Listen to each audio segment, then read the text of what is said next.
leadership so that they can't come together.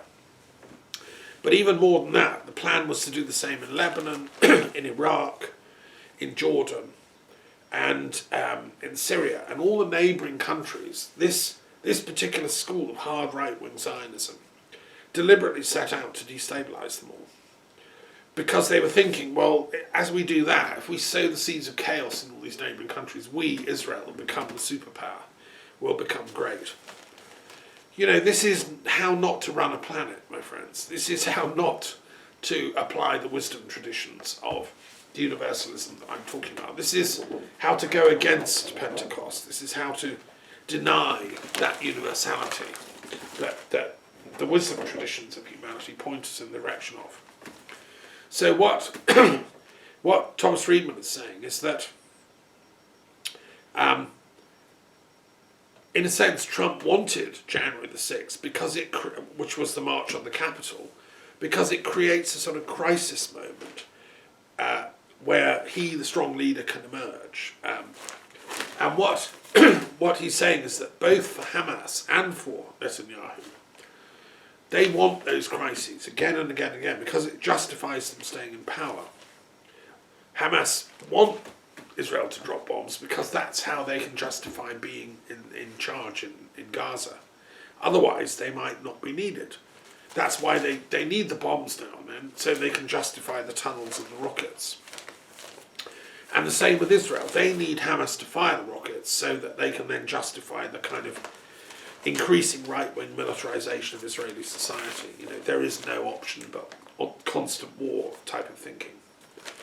And why is that possible? Because, well, there was about to be signed a coalition, an opposition coalition in the Knesset, led by two Israeli politicians, Lapid and Bennett. And they were about to sign an agreement with an Arab Israeli party that had won 4 seats in the last election.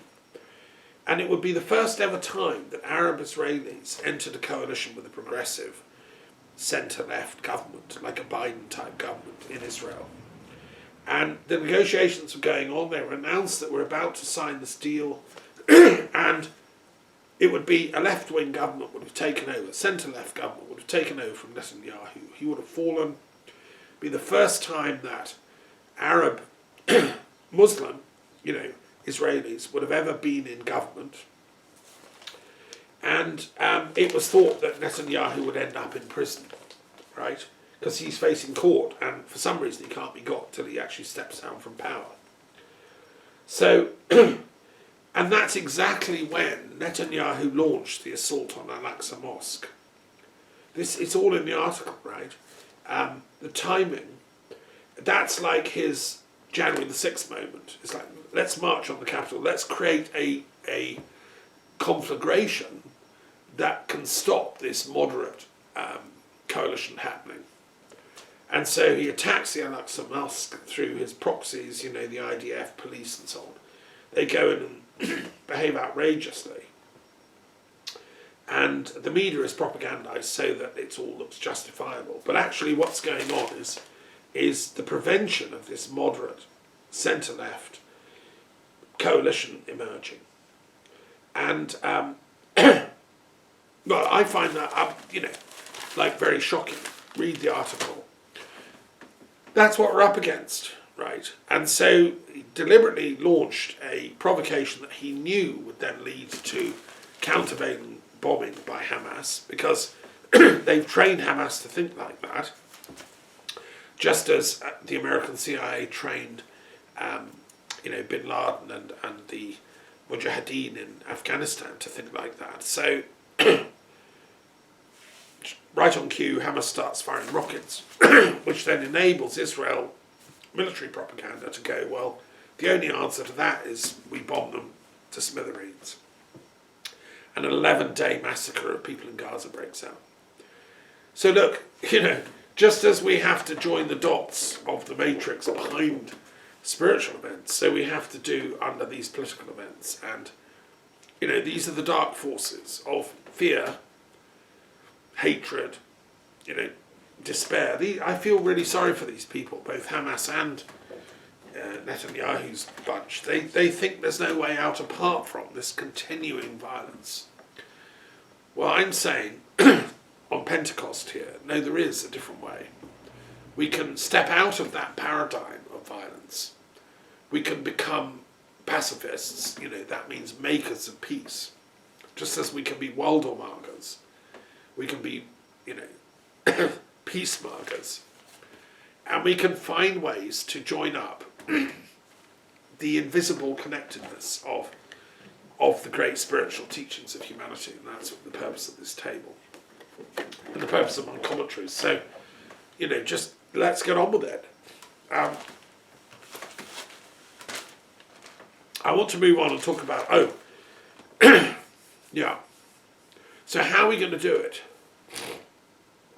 Yesterday, tens of thousands, over 100,000 people demonstrated in Trafalgar Square against this madness. People can see through what Netanyahu's doing. They can see through what this game plan of pseudo-Zionism is. This isn't authentic Zionism. This is a madness imported by geopolitical strategists that have more in common with Hitler than Judah Magnes. No, authentic Zionism is about creating a two-state solution of two cultures living in harmony.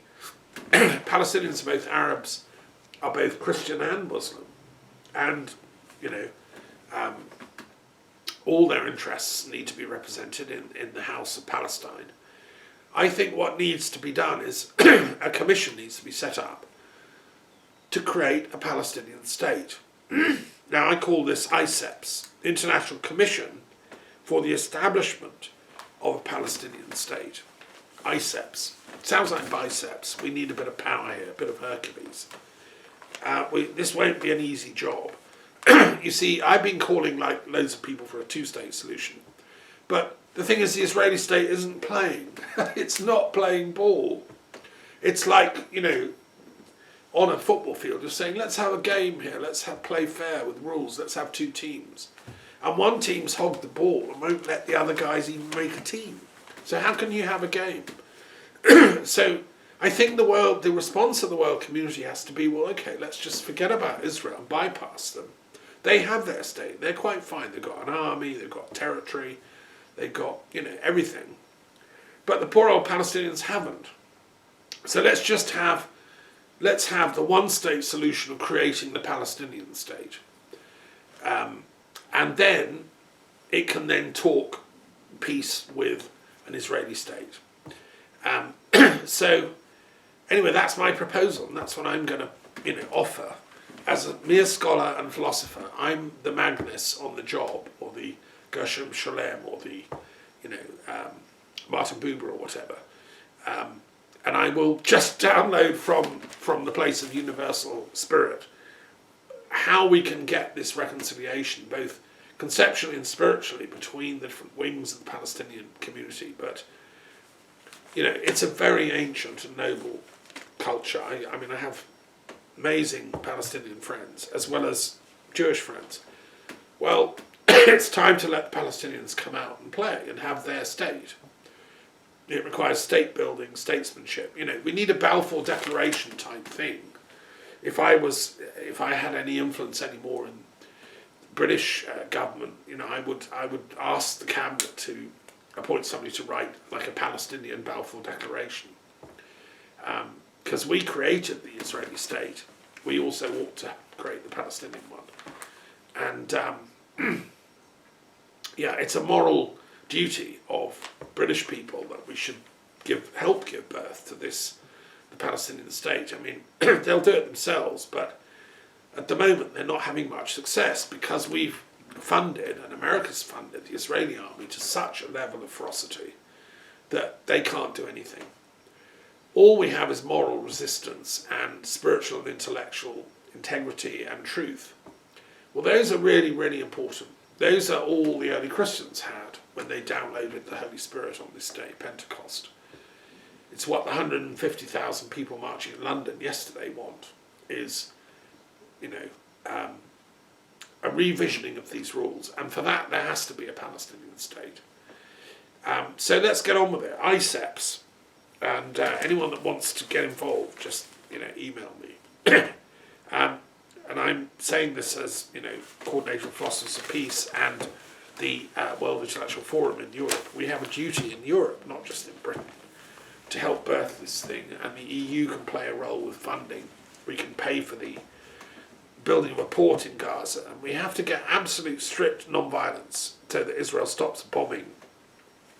And Hamas has to disarm, get rid of these rockets. This is just stupid. Hamas shouldn't be doing this. It's time to grow up, folks. It's just playing into the Israeli hands.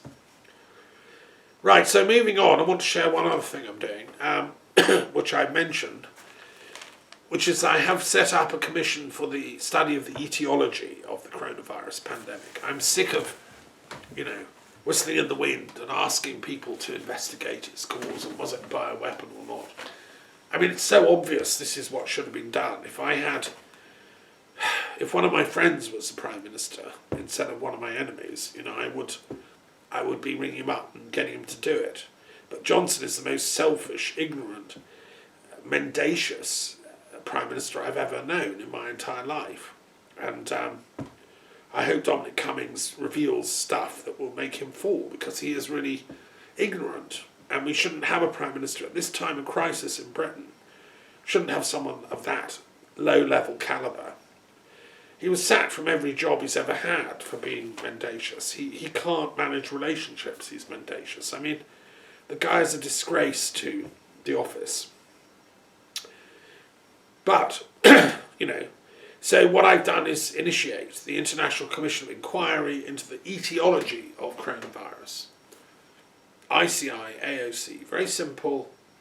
I've set up the parameters. I've worked with my Institute of Peace Studies, which was set up at the University of London, by some very eminent intellectuals, and there's still some on our board, and I will work with them, and also with the World Intellectual Forum, which was set up in India, and poor India is suffering this onslaught horrendously. When I was last in India, I met some wonderful Afghans who'd come for a training at Hyderabad.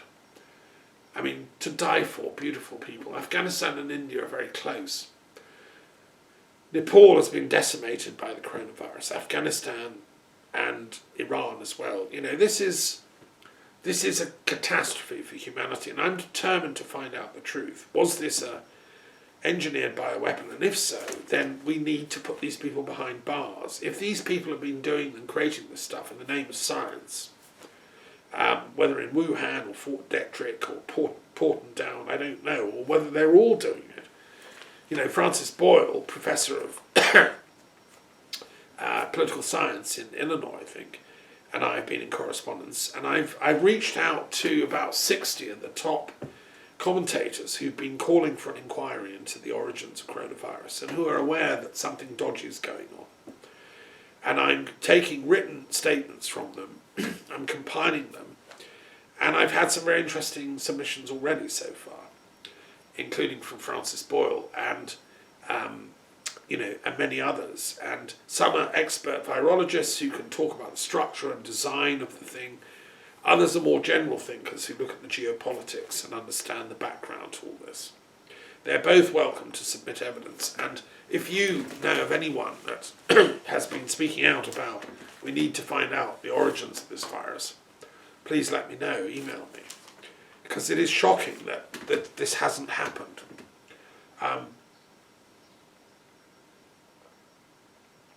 It's become a sort of thing in America, and Republicans, like Rand Paul and others, have sort of used Congress to start asking the right questions. But they're making it into a polarised political thing, and they're scaring off the moderate Democrats who aren't playing. And they're turning it into a sort of, well, Trump was right, so the right wing are right, so let's get power. Trump's right.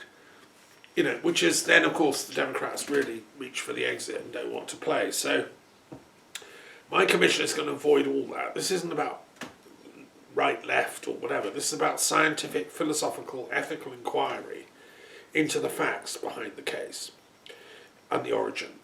And if we can, come up with our findings and put some pressure on the governments of the world to investigate under the Bioweapons Convention, if we discover that there's at least a 50-50 chance this was bioengineered, or whatever, if we come up with a number, some would put it higher than that, some would put it lower. I would say then the only way to find conclusively is to get the UN's investigative powers sanctioned under the Bioweapons Convention that was signed in 1975. And I've been calling for that since day one. So the commission has come into being, it's taking testimony, and we will have a couple of online meetings, in the future. Or we're going to meet bi-monthly, I think.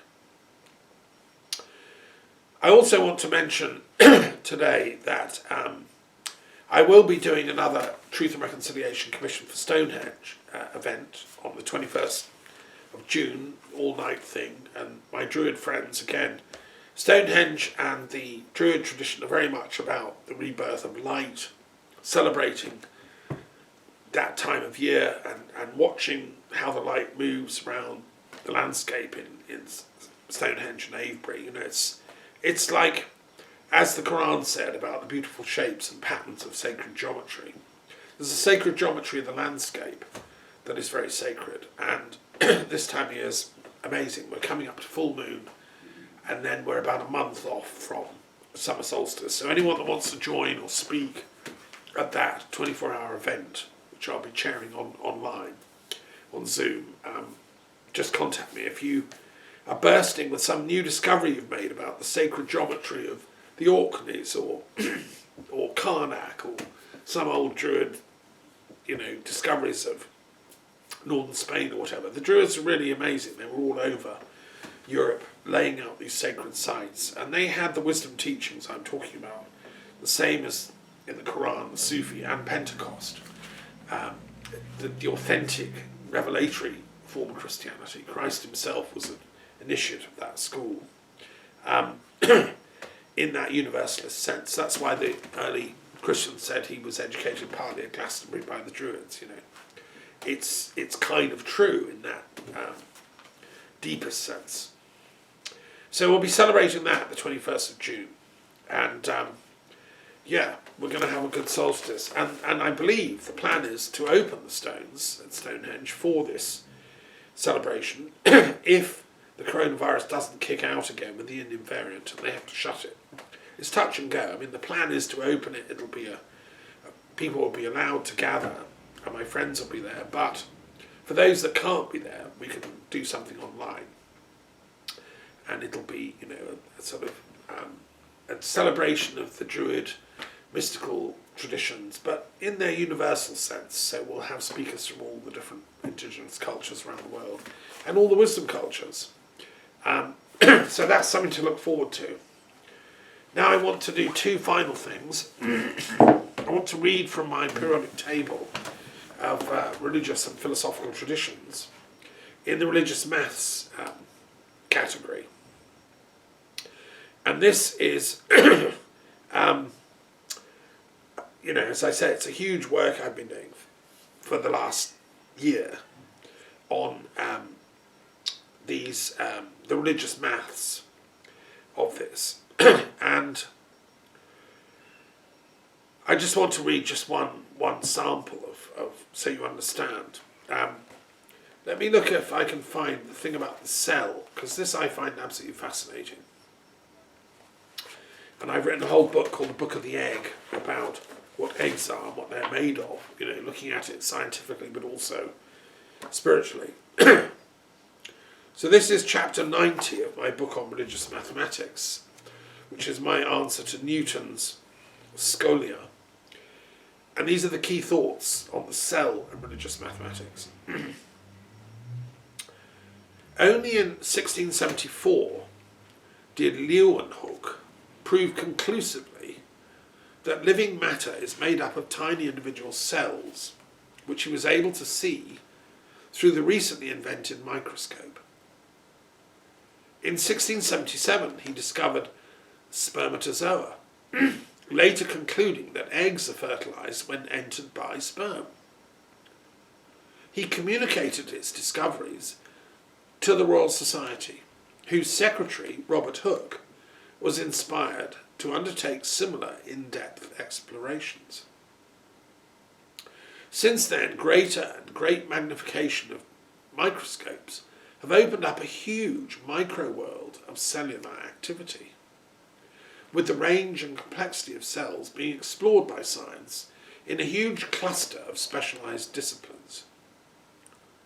The discovery of the cell has revolutionized the study of biology, genetics, evolution, medicine, hereditary, neurology, brain sciences, sexuality, gynecology, plants, arboreal culture, embryology, and countless other fields of knowledge.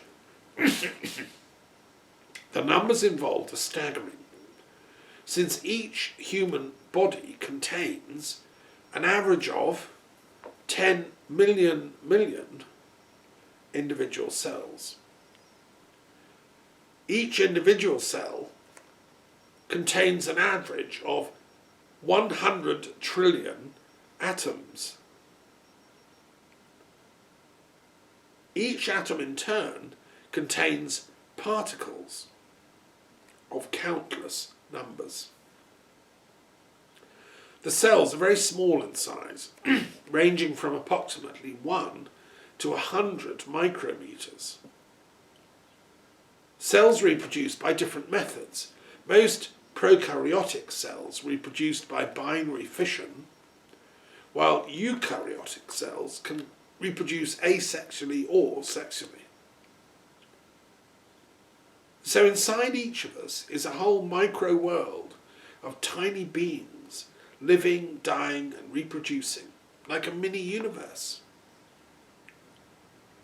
The more we contemplate such extraordinary facts, the more we are reduced to something like religious awe at the incredible complexity and sophistication of nature.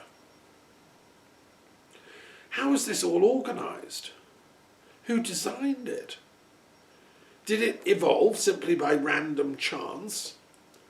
Or is some kind of divine intelligence at work, overseeing, orchestrating and designing it? The scientific community is split into various camps on this topic, with many orthodox neo-Darwinians believing that nature has indeed engineered the cell and all living beings into existence by blind chance, by random mutations, and by the laws of natural selection. Some scientific experts and mathematicians who have studied these claims in detail, however, contend that for these laws of chance and random mutation to have operated on life sufficiently to evolve into advanced conscious life forms, there is not enough time in the conventional evolutionary history of Earth to have achieved these results, and that therefore some other forces must be at work. Dr. Stephen Meyer's PhD thesis at Cambridge explored these arguments in detail and concluded that there are many questions still unanswered if the conventional Darwinian theory must be upheld. And therefore, on balance of evidence as yet unavailable, it is unlikely that purely random mutations and natural selection alone can account for the incredible sophistication and design-like features of the cell, which underlies all of life. Instead, many biologists and cell specialists argue now that some kind of spiritual force or intelligence may have played a role in shaping, designing, engineering, and developing the cellular forms of life. The Bible, the Quran, and all other holy scriptures would support this hypothesis. Jainism argues that all life is made up of microbeings called jivas, each of which has its own karmic destiny and plays its own role in the fulfillment of the karma of the greater being of which it is part. Leibniz argued something similar in his theory of monads, each of which had individual consciousness. Is it the force of love which coordinates the activities of the cells into a structured system which makes life possible?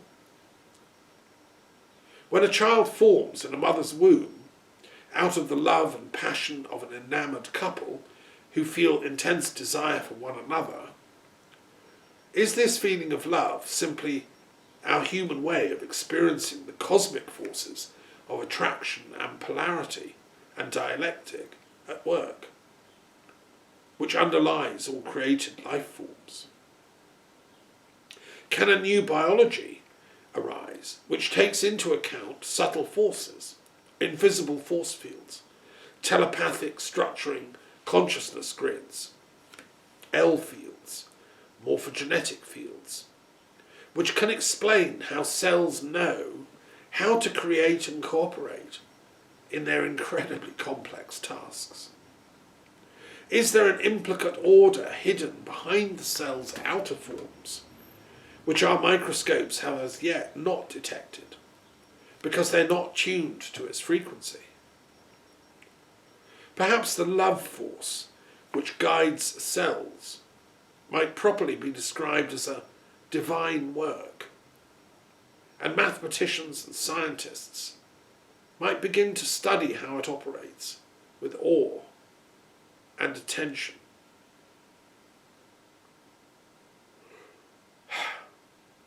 Well, that's, I think, really interesting. And then I have a series of exercises and 50 questions going much, much more into detail about the maths of the cell. I mean, the figures are astounding.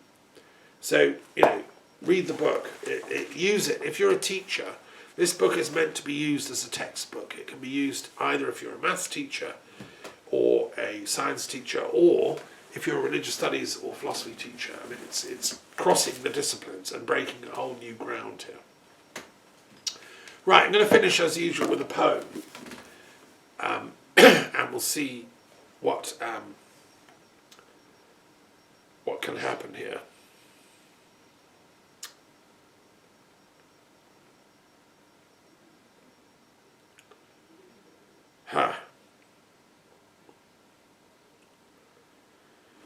This is called The Astounding Cry.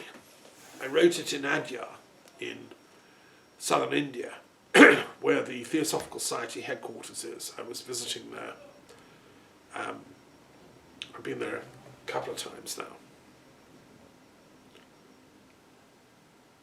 Saying goodbye to the Dharma, it can't be done unless you remove your very being. Winds blow the soft green, tender leaves of the ash-like trees, where peacocks hummock and graze. Occasionally, their astounding cries pierce the air like the last trump fallen from Azazel's lips. The bird was the only one guarding the entrance to paradise, and then, through a missed sideways glance, distracted, let evil slip in deceitfully. She's been crying ever since, not quite able to get over it. Be careful, all who want to know more. There is a library near here where you will find the accumulated secrets of all ages gathering dust, made of the rags and patches of Azazel's cloak of finery, where rainbow glinting sunlight on the desks explain the source of that cry and how to go beyond it, back to bliss.